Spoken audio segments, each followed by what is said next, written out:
This is George Dionne of the Rock is George podcast, and this is a KNAC.com exclusive interview with Storace frontman MARC STORACE. If I knew absolutely nothing about Storace, how would you describe your music to me? I would say it's hard rock, basically. It's melodic, it's guitar driven, and it's got a solid backbone, nice rhythm section, pumping rhythm, and I'm hitting the notes I used to hit in the early days with a little difference. It's like I feel like you can compare me to an old wine which has been cellared for ages, and there's more quality than quantity nowadays. You're known the world over as the frontman for Krokus, and I noticed that you started this Storace project a couple years back. Was this something that you did during the lockdown COVID periods to keep busy? Yeah. Well, yeah. It was, suffocating this whole thing, COVID, apart from being scary because we didn't know how we were going to end up, and music business was going down the drain, and all the little businesses were hit first and had to close down, people dying, and really crazy. Masks and keep your distance. So it was very difficult to get something together. But I knew these couple of guys, Cyril and Massimo, and they helped me straight out. And they had this studio, Power Play Studios. So we recorded with this old Neve desk, like in the old school days, and with a Studer tape machine, which everything cost a little bit more. But, I thought, well, if I'm going to die, I'm going to die happy. So that's really a lockdown situation there. And it came up good. I think the first album, Live and Let Live, was quite a nice introductory. And with the second one that's coming out now, I think this is more in your face, it's more like the old me, my DNA woke up again. Well, you mixed up the band a little bit on the new album Crossfire, not the same guys that were with you for Live and Let Live. So why don't you tell me about kind of putting the Storace band together? Yeah, well, the first band was actually, for this album, was studio musicians, and but not only studio, they also go out on tours. For example, the guitar player is the same guy who tours all the time with Joss Stone. So this is a top, and I've worked with him before. We did this Queen medley, which he produced, and it was all short and sweet, a medley. And we did that for Swiss TV.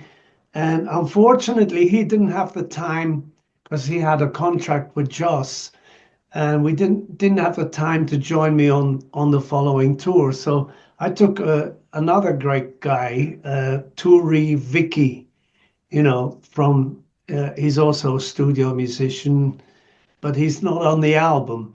But the other guys, Cyril and Massimo, of course, and the bass player and keyboarder, they came out on the road, but they only did one tour with me because they had so much going on.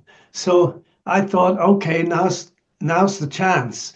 Lockdown over, so I can call up guys and meet for a coffee and discuss things. And so I called up my old Krokus colleagues from the Rock the Block days. This was 2003, 2004, something like that. And we had toured together. We released Rock the Block, the Krokus album Rock the Block, which went gold in Switzerland. We toured Switzerland, we toured all over Europe, and even did a month in the USA, kind of incognito, to get the band spirit heated up before we wrote songs for the next album, which was going to be Hellraiser, whoa. And yeah, these two guys are still in the band, and that's Patrick Abbey. He's on drums, and he does a lot more than that.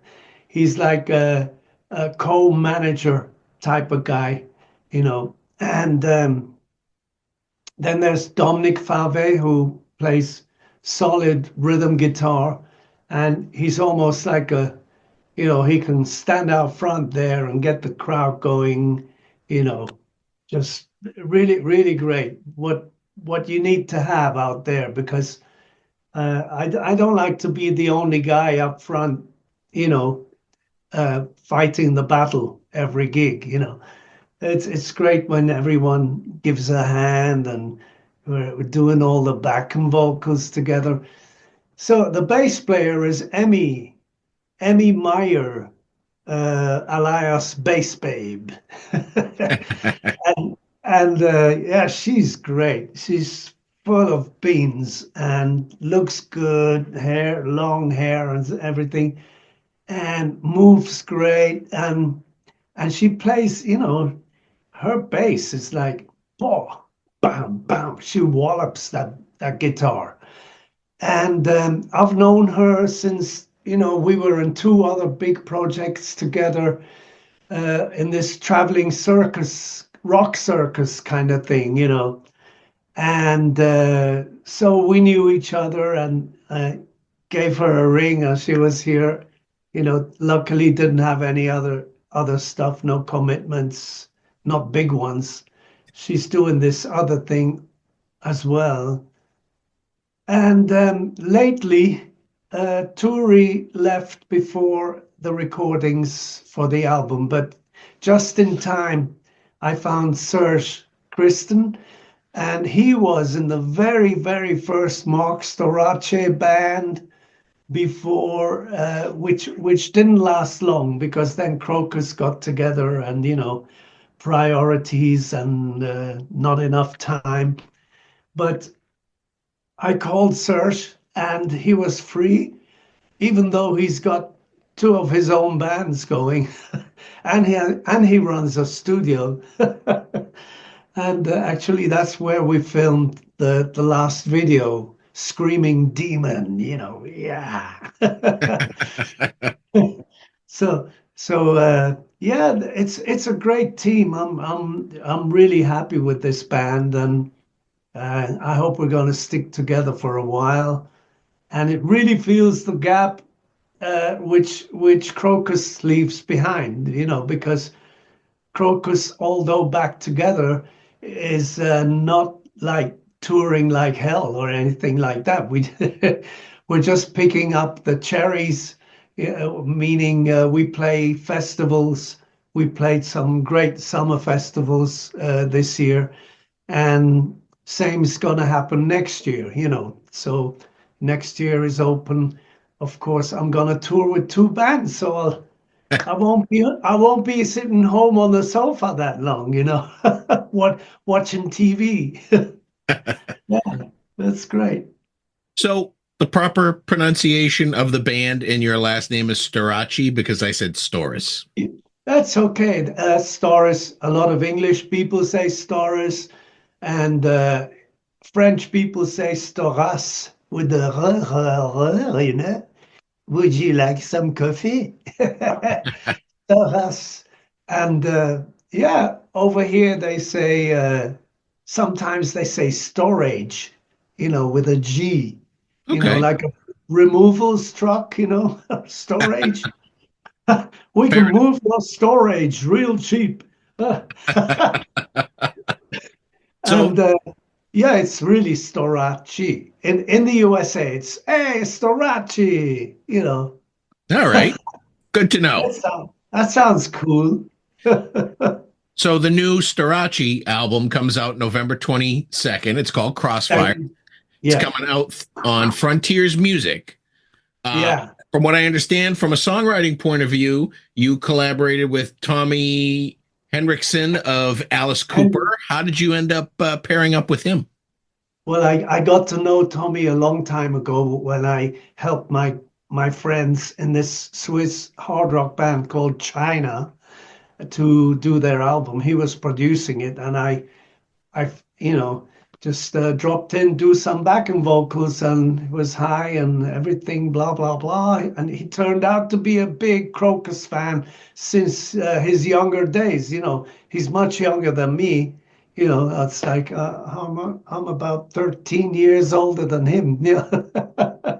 So there's big thing, and I feel a lot of respect from him. Although he's been working with Alice Cooper for the past 8 or so years, and with the Hollywood vampires, and he's got his own band, Crossbones Scully, and which their album Evil World Machine is coming out on the same date. 22nd November. Yeah, a good plug for a good friend. We had a great time doing that, writing the songs and everything. And yeah, and he even, Anna Cara, his guitar player, she played on the Crossfire album, and so did John Levinson. I, I always, I'm not one for names. Yeah. John Levin,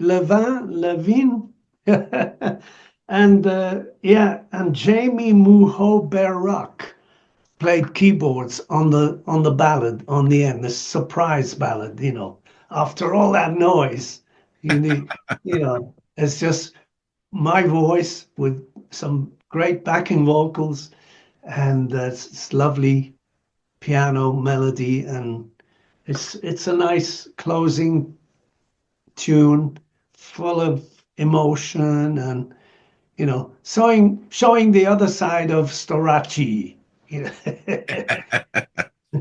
Well, I definitely say that the majority of the album, you're not reinventing the wheel here. It's definitely Oh, no, very no. crocusy, hard rock, Yeah.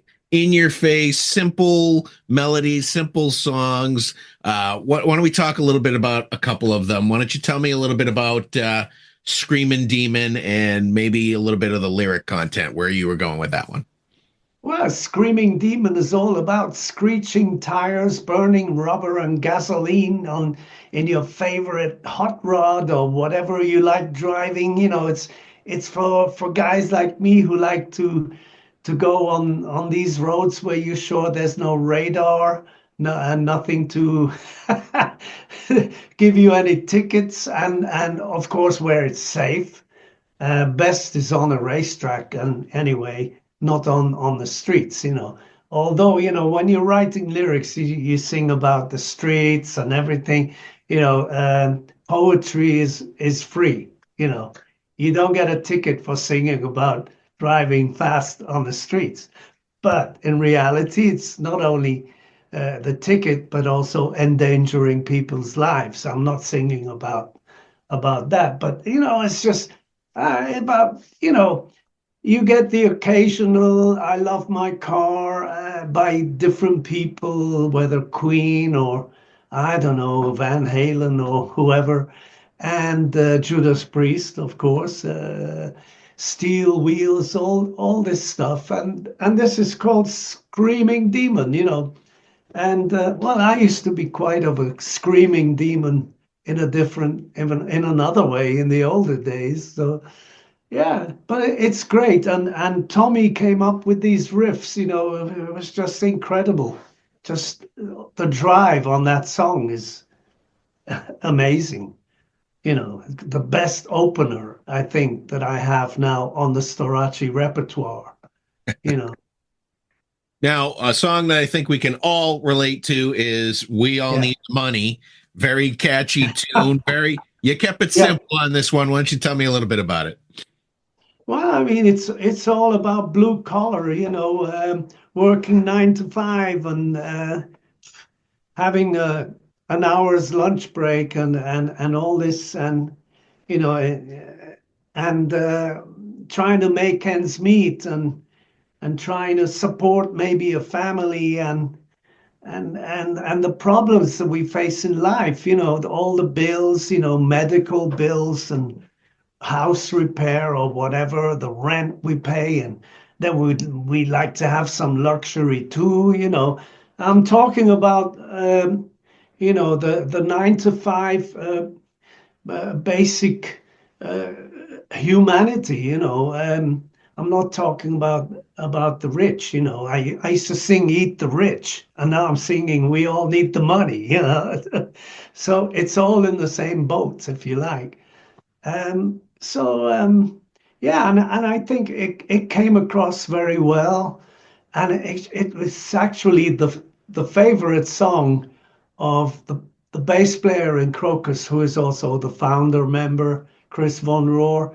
Um, we're very much on the same wavelength when it comes to music, and he called me up and said, "Wow, that song, We All Need the Money." Now you hit it right there, And I think it's the most crocusy sounding song on the album, probably. Yeah. So, why don't you tell me a little bit about this surprise ballad at the end? Only love can hurt like this. Was there something that inspired the lyrics on that one? Yeah, yeah. Well, let's say if you're feeling melancholic, sad, and you're like you've done the whole album and you want something to end it with, and there's this emotion that needs to come out, and Tommy hit the nail on the head. We both lost our uh, father-in-laws during the time that we were working together, you know and we both had these emotions, which we normally only talked about whilst we were having dinner and after the second glass of wine, where you kind of wind down and the truth starts to take over. The heart takes over the brain, and this is what this song is all about. And but instead of singing about losing our father-in-laws. We're singing. We changed the subject.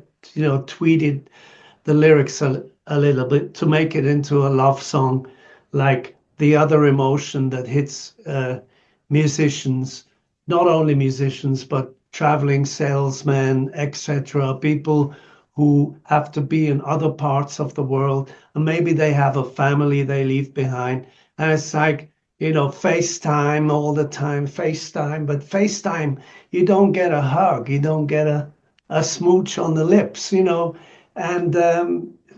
especially Tommy, he's away and for months, and he comes back home. He lives here close by, and he's here to see the family. But he still worked with me. He made time. It was like I was so proud of that. I was so grateful, and I love his family as well. And yeah, so it was a great thing. So um, love, yeah, it's a feeling that I let it out in 2 takes, and he said, "We're done, Mark. Let's celebrate." You sure? Yeah, yeah. Okay, we're done. Cool. I Well, hope you enjoy it, everyone out there. I'm sorry to hear about your father-in-law, but I'm glad that you could Father, write yeah. about it in some way in music. Well, it's letting out the emotion, and you can sing about one thing and think of different things, you know. It's like the song "Imagine" by John Lennon.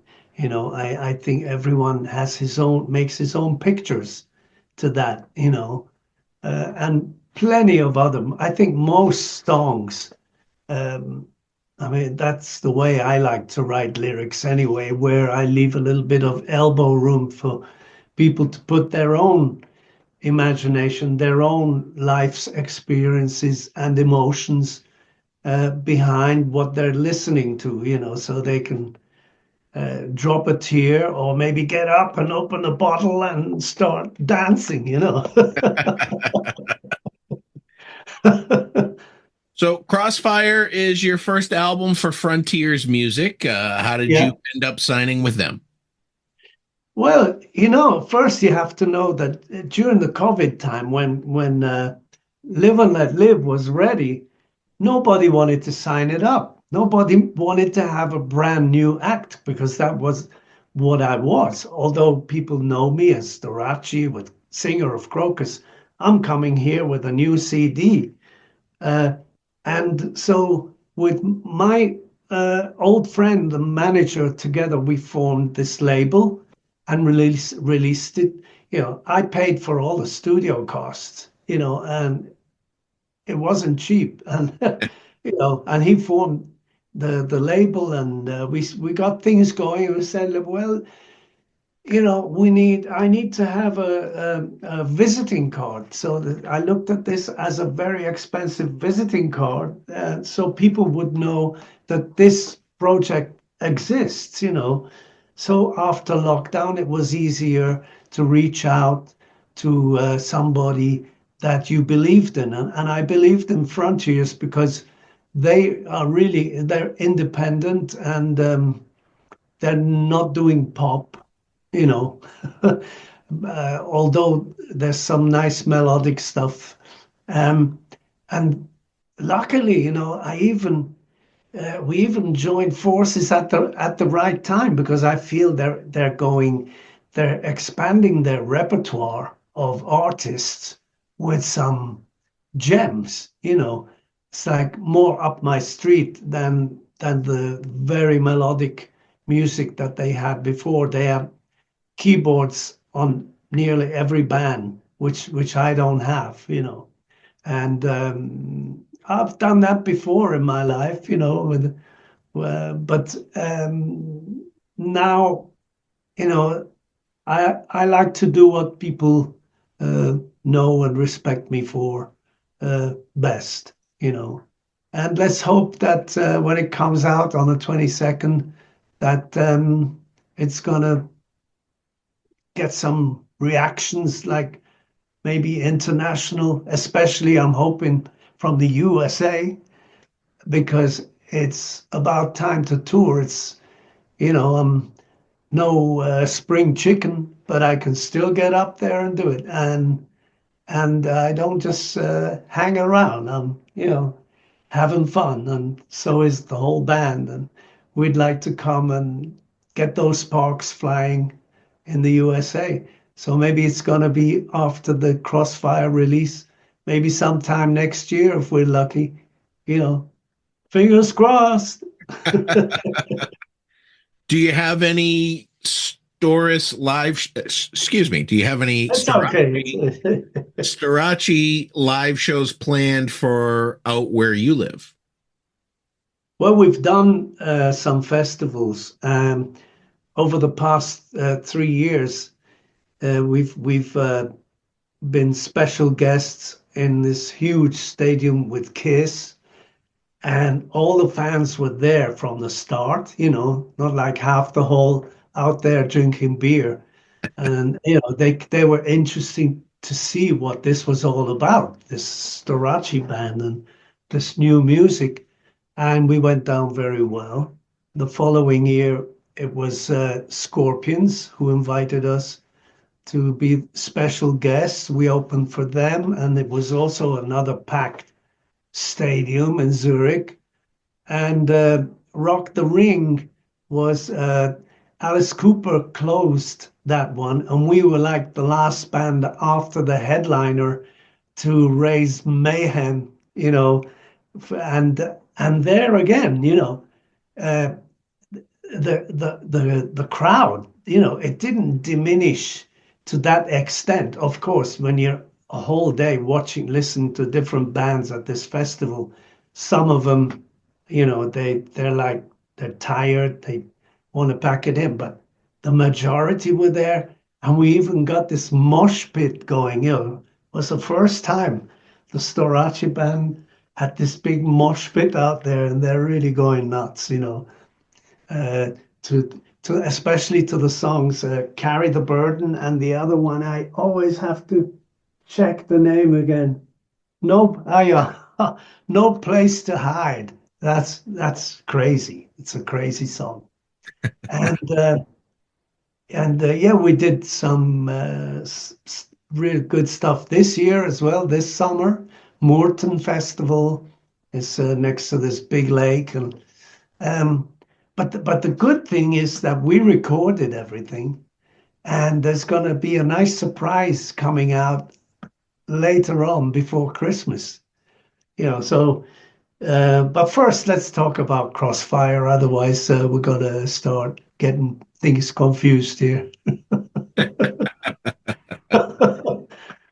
Well, you do balance your time between Storace and Krokus. I noticed that Yeah. Krokus was out over the summer. There was a point where Krokus was calling it quits. It was going to be the farewell tour. I was going to see you here in the US for the first time and last time, and then boom, COVID hit. But now you're kind of re-energized with Krokus as well, right? As well, yeah, yeah.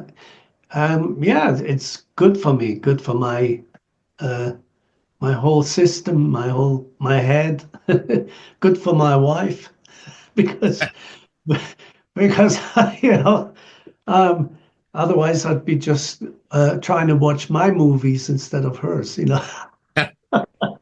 Uh, no, but yeah, it's a balancing act, obviously, but luckily, I'm really lucky that COVID, on the other hand, gave me a good excuse to start a solo thing going without hurting the band's feelings because they didn't exist.